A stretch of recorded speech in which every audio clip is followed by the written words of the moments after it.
What if I told you that one of the greatest naval battles in history was not just a battle for territory, but a desperate struggle between civilizations for the very right to exist?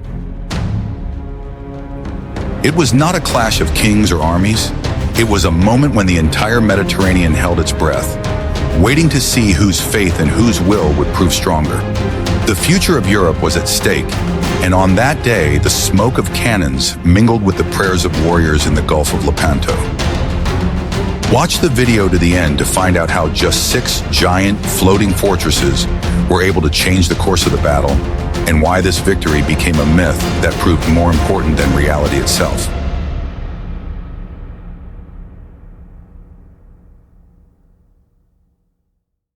I will reveal to you a secret that changes everything. By 1570, the Ottoman Empire was not just a force, it was a force of nature. After the fall of Constantinople and the brilliant reign of Suleiman the Magnificent, the Ottoman fleet dominated the Mediterranean. Their ships controlled the trade routes. Their garrisons stood from Algiers to Azov, and their ambitions seemed limitless. The Christian world was divided, weakened by internal strife, and watched in horror as this unstoppable force advanced. For European monarchs, Ottoman expansion was a constant headache. Spain fought Barbary pirates, vassals of the Sultan, off the coast of North Africa. The Holy Roman Empire held back their advance on land in Hungary. The Venetian Republic, a trading empire, tried to maintain a fragile peace to protect its rich colonies in Cyprus and Crete. They were all rivals and distrusted each other more than they distrusted their common enemy. In 1570, Sultan Selim II, who succeeded Suleiman, decided to strike at the most vulnerable spot. He demanded that Venice cede the island of Cyprus. It was not just a strategic point, it was one of the last major Christian strongholds in the Eastern Mediterranean. For Venice, it was not only a matter of prestige, but also of economic survival, as Cyprus was the jewel in the crown of their overseas empire. Venice's refusal led to the immediate outbreak of war. A huge Ottoman army landed in Cyprus and laid siege to key fortresses. First, Nicosia fell, and then all attention turned to the port city of Famagusta. The heroic defense of Famagusta, led by Marcantonio Bragadino, lasted almost a year, tying up significant Ottoman forces. The fall of Famagusta in August 1571 shook Europe. News of the brutal massacre of the defenders and their commander, despite the promised terms of honorable surrender, dispelled any remaining illusions. It became clear that the Ottoman Empire would not stop and that Italy itself could be the next target. The threat loomed directly over Rome. It was at this desperate moment that Pope Pius V played a key role. He was not a politician, but a deeply religious man who saw the Ottoman advance as not just a military threat, but a spiritual one. He used all his authority to convince the eternal rivals, Spain and Venice, to unite. It seemed an impossible task. The Spanish king, Philip II, distrusted the Venetians, considering them to be mercenary merchants who were ready to make a separate peace at any moment. In addition, his own resources were tied up in suppressing the uprising in the Netherlands. The Venetians, for their part, feared that Spain would use the combined fleet to solve its problems in Africa, leaving them to fend for themselves. Nevertheless, in the face of an existential threat and under pressure from the Pope, the alliance was formed. Spain, Venice, and the Papal States were joined by Genoa, Savoy, Malta, and other small Italian states. Thus was born the Holy League, a military alliance created for the sole purpose of finding and destroying the Ottoman fleet. This alliance was fragile, full of internal contradictions and mutual distrust. It was formed out of desperate need, not sincere friendship. The participants argued about funding, command, and the goals of the campaign. But for the first time in many decades, the Christian world was able to field a unified force capable of challenging Ottoman dominance at sea. The question of who would lead this armada was one of the most difficult. The Venetians promoted their experienced admirals, but Spain, which provided the lion's share of ships and soldiers, insisted on its own candidate. In the end, a compromise was reached, but it was an extremely risky one, which, as it turned out, was the key to success. We would love to hear your opinion. What do you think about how a deadly threat can unite even the most irreconcilable enemies? Write about it in the comments, and don't forget to subscribe to our channel. Are you ready to learn the truth about how to assemble a fleet of people who hate each other? The assembly of the Holy League's fleet was one of the greatest logistical operations of the 16th century. Ships and people flocked to the port of Messina in Sicily. Spain provided its powerful galleys from Naples and Sicily, as well as its famous infantry, the tercios. Venice, despite its recent losses, provided the lion's share of galleys, including its latest designs. The port of Messina itself turned into a giant anthill.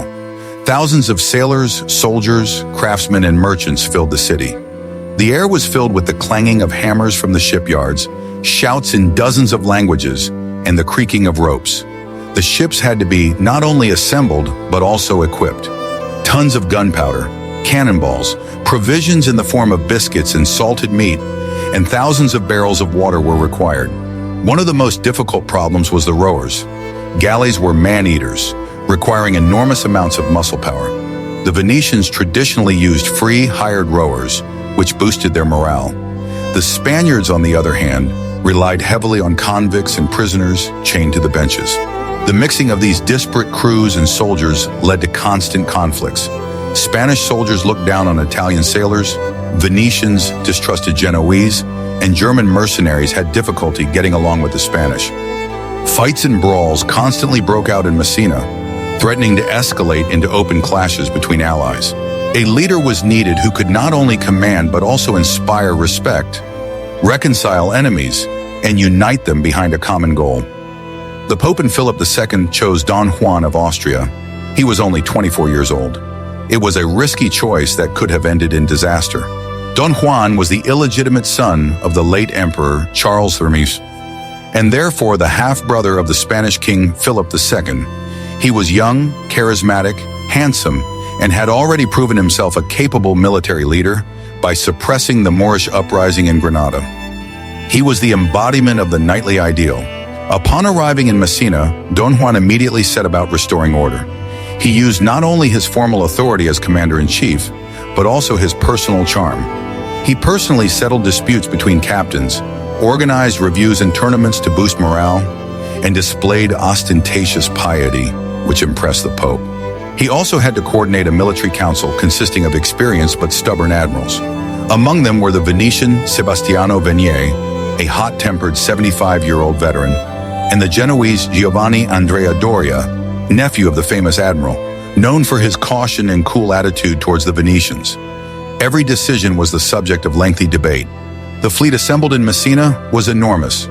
It consisted of more than 200 galleys, dozens of smaller vessels, and 6 unique ships on which the Venetians had high hopes. Tens of thousands of soldiers and rowers were on board. It was the most powerful Christian armada the Mediterranean had ever seen. While work was in full swing in Messina, the Ottoman fleet under the command of Ali Pasha Muezzinzadeh was not standing still either. After their triumph in Cyprus, they were based in the Gulf of Lepanto, not far from the entrance to the Gulf of Corinth. They were confident in their numerical superiority and experience, considering the Christian fleet to be a rabble incapable of coordinated action. What was Don Juan's main weapon in this situation? But what if I told you that their secret weapon was not made of steel but of wood and cannons? More on that in the next chapter. I'm going to reveal a closely guarded secret. Sometimes size really does matter, especially when it comes to cannons. The Holy League knew that the Ottoman fleet would most likely outnumber them. They needed a trump card, a technological advantage that could disrupt the usual course of a naval battle, and that trump card was 6 Venetian galleasses. The galleass was the pinnacle of Venetian naval engineering, a true monster of the Renaissance. It was a hybrid, similar in size to a merchant galleon, but retaining the oars of a galley, although it was much larger and less maneuverable. These were the largest rowing vessels built up to that time. The main advantage of the galleass was its artillery power. A typical galley of that time had almost all of its cannons at the bow, as the sides were occupied by rowers. It was designed for frontal attacks, ramming, and boarding. The galleass, on the other hand, was designed as a floating artillery battery. Thanks to its size and high deck, it carried dozens of heavy guns. The cannons were located not only at the bow, but also along the sides and even at the stern. This allowed it to fire in all directions, which was unthinkable for any Ottoman galley. One galleys carried more firepower than a dozen conventional galleys. These ships were slow and clumsy. They had to be towed by ordinary galleys to take up their positions. However, their role in the upcoming battle was not to maneuver, but to serve as indestructible bastions against which the Ottoman formation would be broken. Don Juan and his admiral's plan was to position these 6 galleasses in front of the main fleet as breakwaters. They were to take the first blow from the Ottoman armada, disrupt their ranks with their devastating fire, and sow panic even before the main battle began. The Ottomans knew about these ships, but they greatly underestimated them. They considered galleasses to be clumsy transport ships that would have little impact on the fast and maneuverable Battle of Galleys. This was their fatal mistake. The galleasses were commanded by experienced Venetian captains who understood the uniqueness of their ships. They knew that their task was to withstand the initial onslaught and give the main fleet of the League a chance to engage in battle on their own terms. Their high sides also made them almost invulnerable to boarding, the Ottomans' main tactical maneuver. When the Holy League fleet finally left Messina and headed east in search of the enemy, these 6 giants were at the forefront. Their appearance inspired confidence in Christian soldiers and sailors. It was visible, tangible proof of their technological superiority. The very fact that the Venetians, known for their thriftiness, risked these expensive and complex machines in battle spoke volumes. The stakes were high. They didn't just bring out their fleet, they put their best and most secret designs on the line. If you like how technology can change the course of history, give this video a thumbs up. What I am about to show you struck terror into the hearts of all of Europe, but they themselves were filled with pride. The Ottoman fleet at Lepanto was commanded by Mesin Sadi Ali Pasha. Unlike many of his predecessors, he was not an admiral by birth or experience. He was a political appointee, a favorite of Sultan Selim II, and owed his position largely to his marriage to the Sultan's daughter. Despite his lack of deep knowledge of maritime affairs, Ali Pasha was a brave warrior and charismatic leader. He was respected by his men, and his recent triumph in Cyprus instilled boundless confidence in him and his captains. They considered the Christian fleet to be a collection of indecisive merchants and arrogant Spaniards incapable of unity. Under his command was a huge fleet, numbering, according to various estimates, up to 230 galleys and dozens of smaller vessels. It was a formidable force, the core of which consisted of experienced sailors and elite janissaries, hardened in dozens of battles. They were accustomed to victory and saw no reason why this time should be any different. There was also no unity in the Ottoman headquarters. There were other experienced admirals on board, such as Uluj Ali, a formidable corsair and ruler of Algiers, who commanded the left flank. Uluj Ali was a true sea wolf and treated his commander-in-chief with some contempt, considering him a court noble. The Ottoman tactics had been tested by time. They consisted of rapid approach, the use of bow guns for a single volley, and immediate boarding. They relied on the numerical superiority of their soldiers and their superior skills in hand-to-hand combat. The janissaries were considered an invincible infantry. They knew about the existence of Venetian galleys, but, as already mentioned, did not attach much importance to them. Their intelligence reported that these were slow and unwieldy ships that would be easy prey for the maneuverable Ottoman galleys. They planned to simply bypass them and engage the main fleet. Ali Pasha was so confident of victory that he took on board his flagship, the Sultan, a huge treasury intended to pay the troops' salaries after the battle. The sacred green banner with the names of Allah embroidered in gold fluttered on the mast of his ship. This banner was supposed to inspire the warriors to holy war. On the morning of October 7, 1571, when the lookouts reported the approach of the Christian fleet, the Ottoman camp was filled with excitement. Ali Pasha ordered to immediately leave the Gulf of Lepanto and form a battle line. He decided to give battle immediately, seeking to destroy the combined forces of the enemy in one blow. Their battle formation was a giant crescent stretching for several kilometers. Ali Pasha himself was in the center, with Mehmet Sirako, the governor of Egypt, on the right flank, and the cunning Uluj Ali on the left. They advanced on the Christian fleet, expecting an easy victory. Their confidence was their greatest strength and their greatest weakness. They underestimated their enemy's determination, their technological advantage, and, most importantly, the desperation that drove the Christians to fight with unprecedented ferocity. Do you think their confidence was justified? In the next chapter, you will learn about a technological marvel that the Ottomans completely underestimated. At dawn on October 7, 1571, the two greatest fleets of their time met in the narrow waters at the entrance to the Gulf of Corinth. It was a grand and terrifying sight. More than 400 warships and tens of thousands of men prepared for a decisive battle.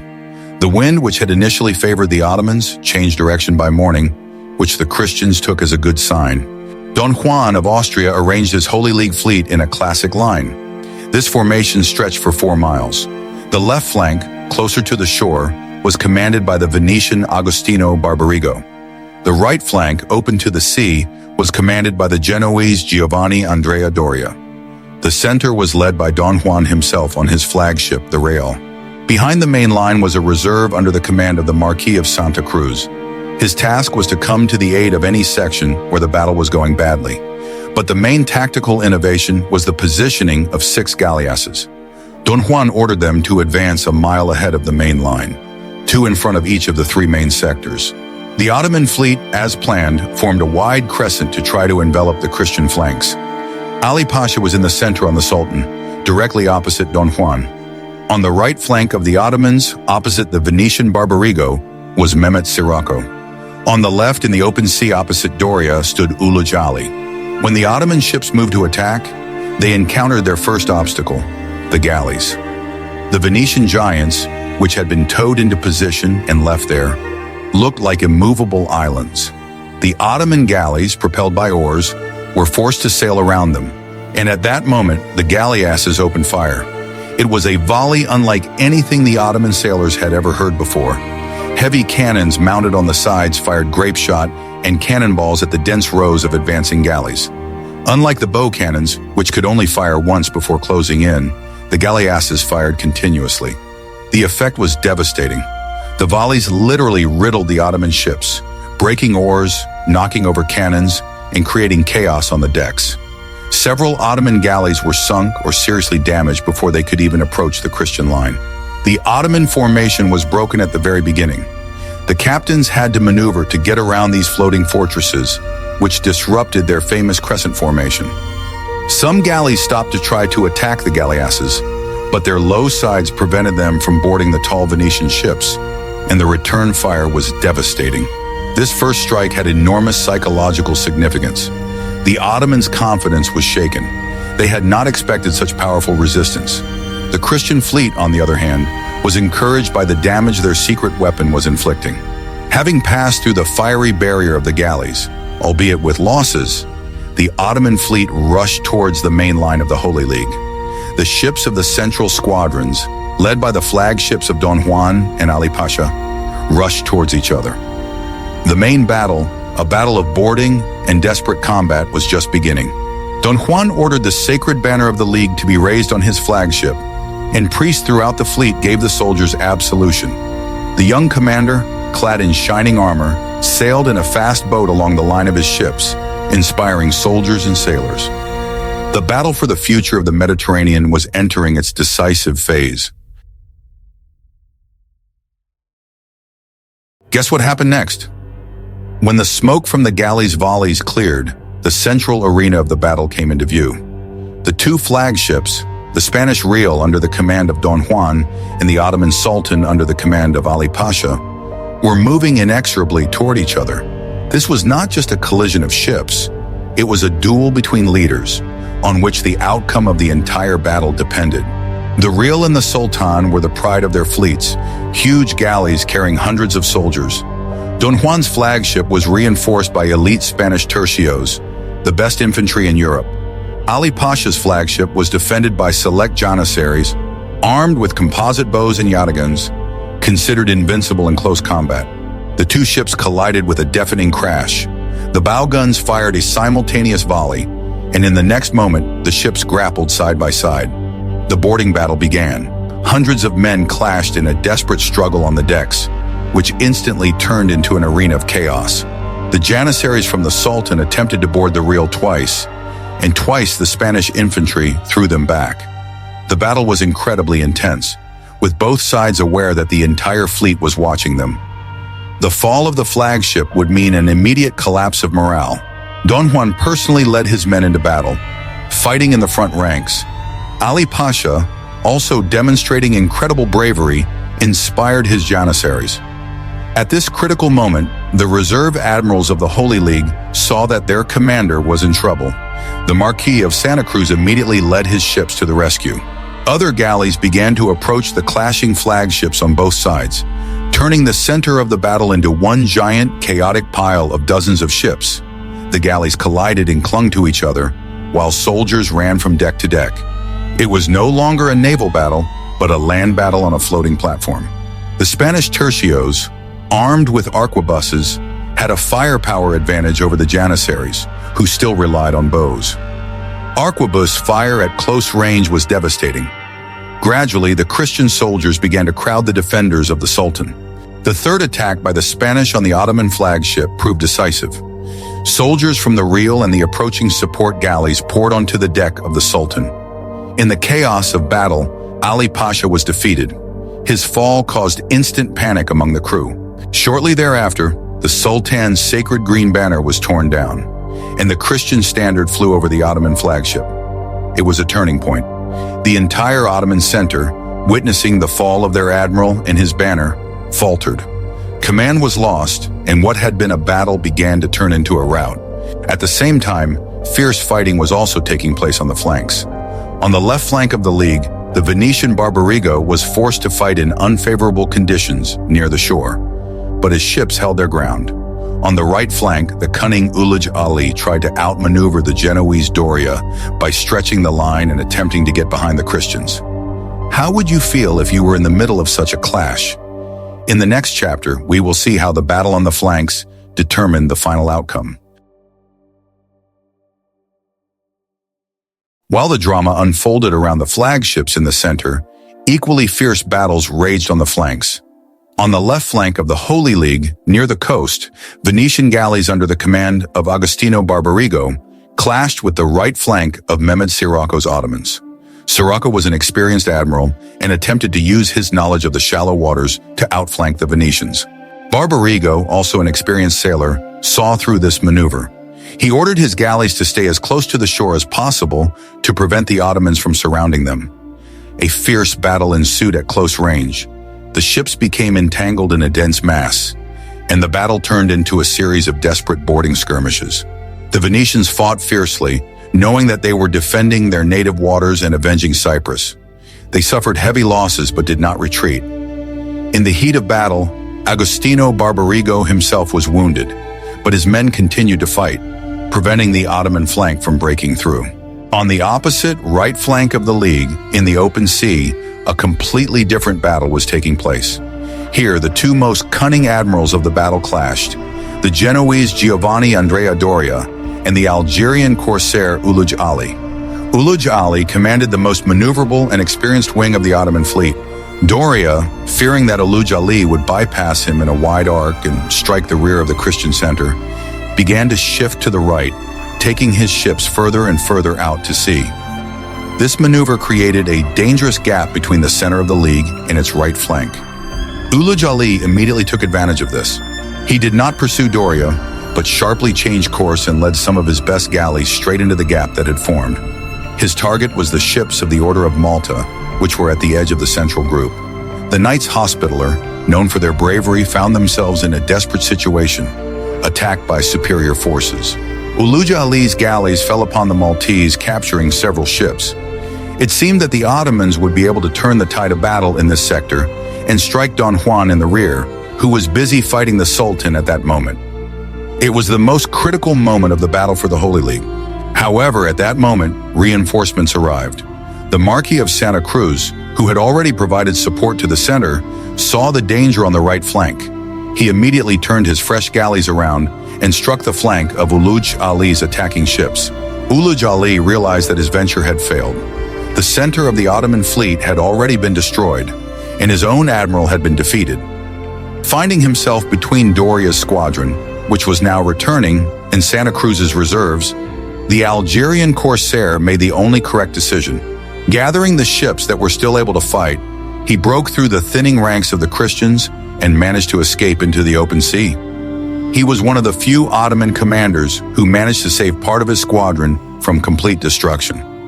His maneuver was bold and skillful, but he could no longer change the overall outcome of the battle. By the time Mulaj Ali retreated, the Ottoman left flank under the command of Sirocco had also been completely destroyed by the Venetians. The Battle of Lepanto, which lasted more than 4 hours, was coming to an end. It was a complete and unconditional triumph for the Holy League.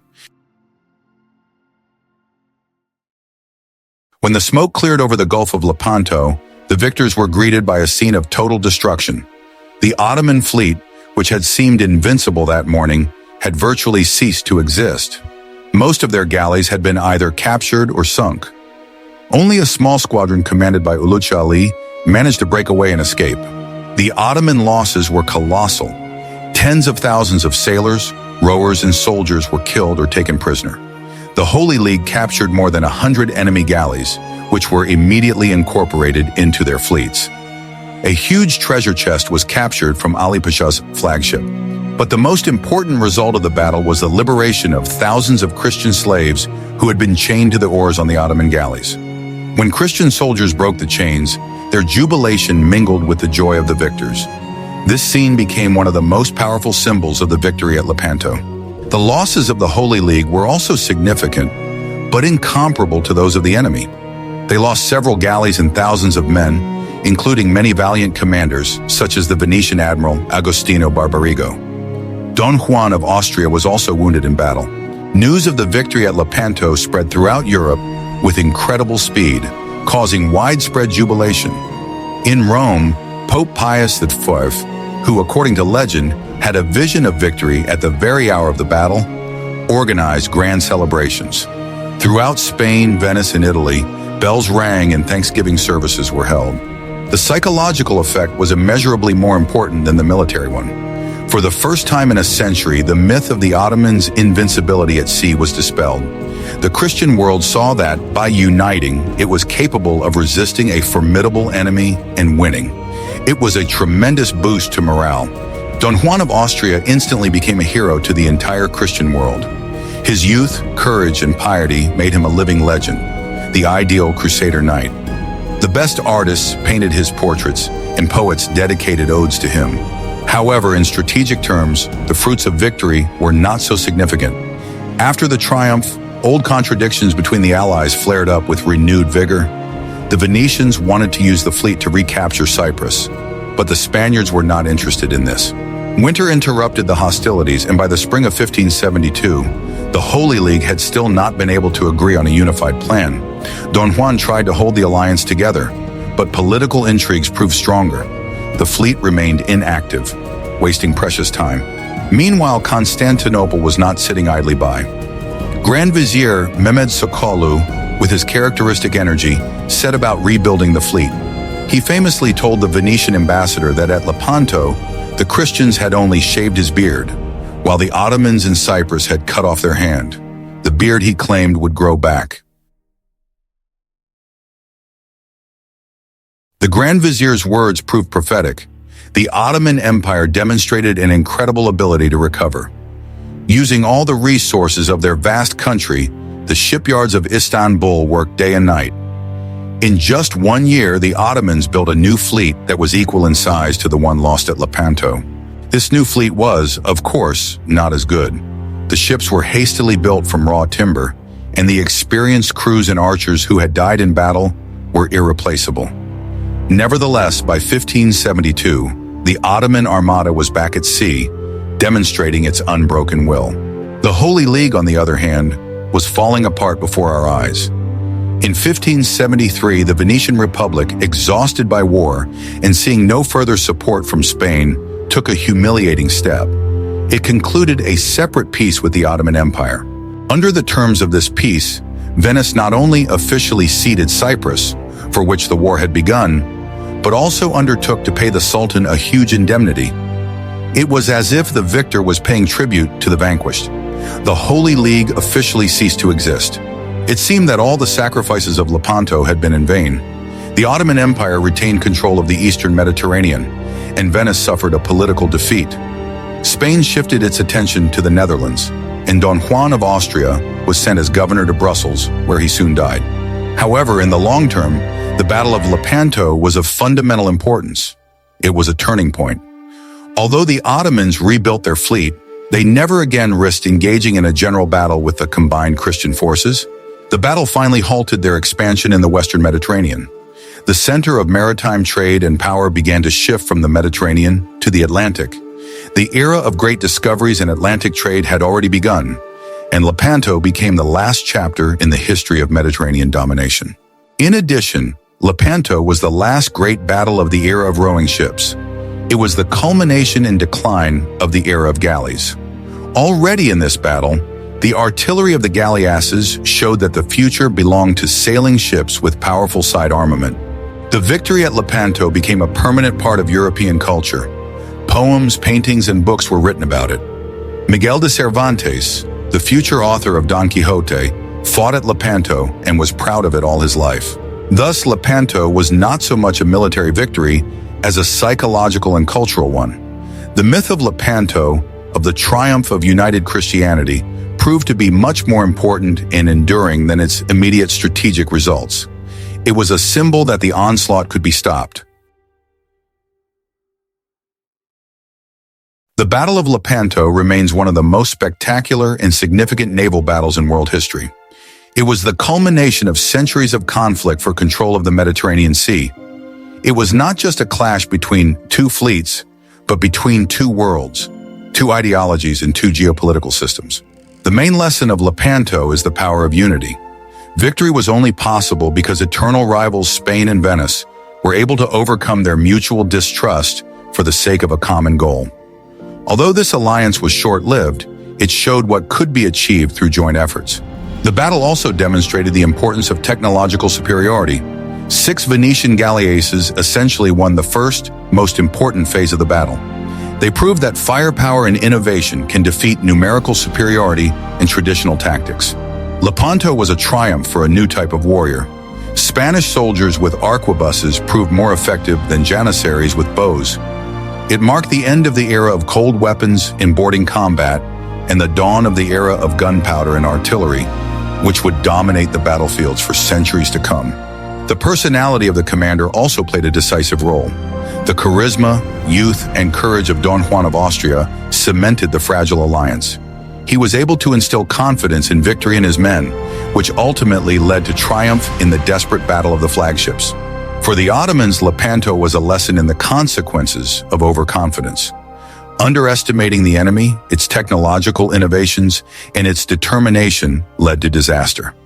The empire lost not only its fleet, but also a generation of its best sailors and admirals. Although the Ottomans rebuilt their fleet, their naval dominance was irreversibly undermined. They began to act more cautiously, avoiding major clashes. The Battle of Lepanto effectively established the boundaries of influence in the Mediterranean, which remained in place for a long time. Today, Lepanto reminds us how fragile the balance of power can be and how a single event, a single day, a single battle can change the course of history. It was not just a battle, it was a moment of truth for the whole of European civilization. This battle marked the end of one era and the beginning of another. The era of galleys, which had ruled the Mediterranean for centuries, was now a thing of the past, giving way to the age of sail and cannons. And in the roar of cannons off the coast of Greece, the world heard the birth of a new Europe. The Battle of Lepanto is a story of how despair breeds courage, how technology changes the rules of war, and how one man's faith can unite nations. It is a great naval clash, forever remembered as the moment when Europe fought for its survival. The Battle of Lepanto was much more than just a naval battle. It was a cultural and psychological turning point that determined the fate of the Mediterranean for centuries to come. It showed that even the most powerful empire could be stopped if opposed by a united will, backed by new technology and courageous leadership. The victory of the Holy League dispelled the myth of Ottoman invincibility at sea and gave Europe a much-needed respite and belief in its own strength. Although the alliance fell apart and Cyprus was lost, the echoes of the cannons of Lepanto rang out for a long time, reminding people of the day when the Christian world united and won. What do you think about this battle? Was it really a battle for survival or just a major battle in a long series of wars? Suggest topics for future videos you would like to see on our channel in the comments. And don't forget to subscribe so you don't miss new research on the great battles of the past.